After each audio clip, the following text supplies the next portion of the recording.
Bonsoir Charlotte. Bonsoir Virginie, bonsoir à tous. On ouvre ce journal avec un premier 49.3. Il était attendu. Le Premier ministre Michel Barnier a engagé la confiance de son gouvernement à l'Assemblée nationale. Et oui, après avoir fait l'objet d'une commission mixte paritaire mercredi dernier, le projet de loi de financement de la sécurité sociale a fait son grand retour aujourd'hui à l'Assemblée nationale pour être soumis au vote des députés. Enfin, vote non, puisqu'il n'a pas eu lieu. Vous l'avez dit, Michel Barnier a donc dégainé l'article 49.3 de la Constitution.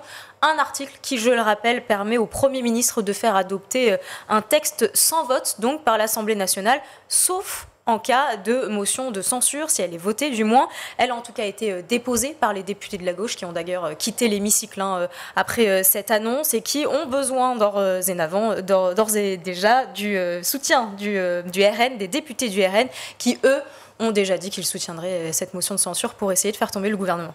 Donc suite évidemment demain. 5e semaine et 20e jour au procès de l'assassinat de Samuel Paty où sont jugés 7 hommes et une femme.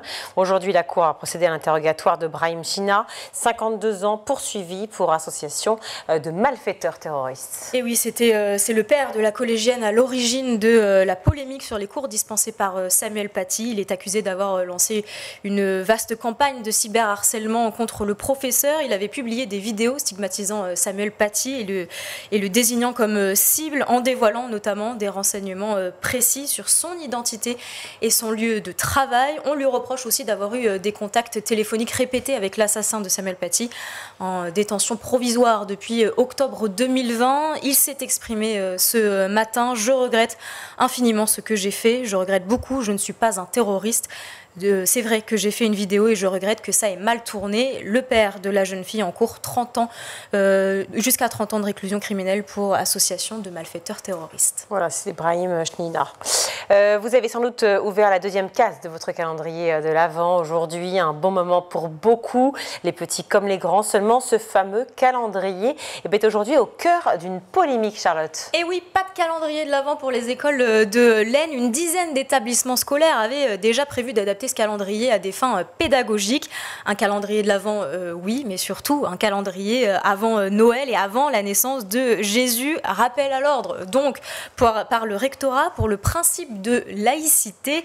Levée de bouclier sur les réseaux sociaux, notamment avec Xavier Bertrand sur X, qui a interpellé la ministre de l'Éducation nationale, Anne Gentès. C'est incompréhensible, a-t-il dit. L'éducation nationale n'a-t-elle pas d'autre priorité que de s'attaquer au calendrier de l'Avent des écoles et à nos traditions? Selon France Info, la ministre aurait assuré via un SMS qu'il s'agissait là d'une initiative personnelle et isolée d'un inspecteur qui n'a informé personne, pas même le rectorat ou le ministère.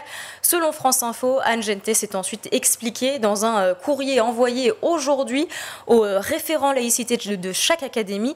Elle y rappelle la dimension sociale et culturelle de ces calendriers de l'Avent qui, je cite, sont devenus des objets sociétaux et pédagogiques. Aucun problème donc avec leur utilisation à l'école publique. Il y aura bien des calendriers de l'Avent dans les écoles de l'Aisne, sauf évidemment s'ils intègrent des contenus explicitement religieux.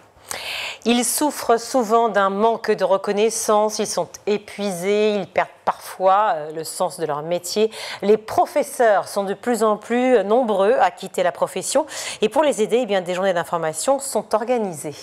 Et oui, c'est une initiative pour le moins étonnante. Elle vient du syndicat national des lycées et des collèges et écoles du supérieur. Depuis 4 ans, ce syndicat organise des journées d'information sur les possibilités de reconversion pour les personnels de l'éducation nationale. C'était notamment le cas en fin de semaine dernière à Perpignan où 150 personnes sont donc venues se renseigner. 150, c'est 2 fois plus que l'année dernière selon les organisateurs. En cause, le manque de reconnaissance, c'est notamment le cas de Stéphane Molinès. Il est professeur de français, il a été interrogé par France 3 Régions. La direction écoute l'élève à outrance et notre parole n'est pas prise en compte et on est discrédité. Il m'arrive fréquemment de me demander si je vais aller travailler le matin. Voilà ce qu'il a dit. Pour tenter d'apaiser les inquiétudes, le syndicat s'est donc donné pour mission d'informer sur les différentes portes de sortie.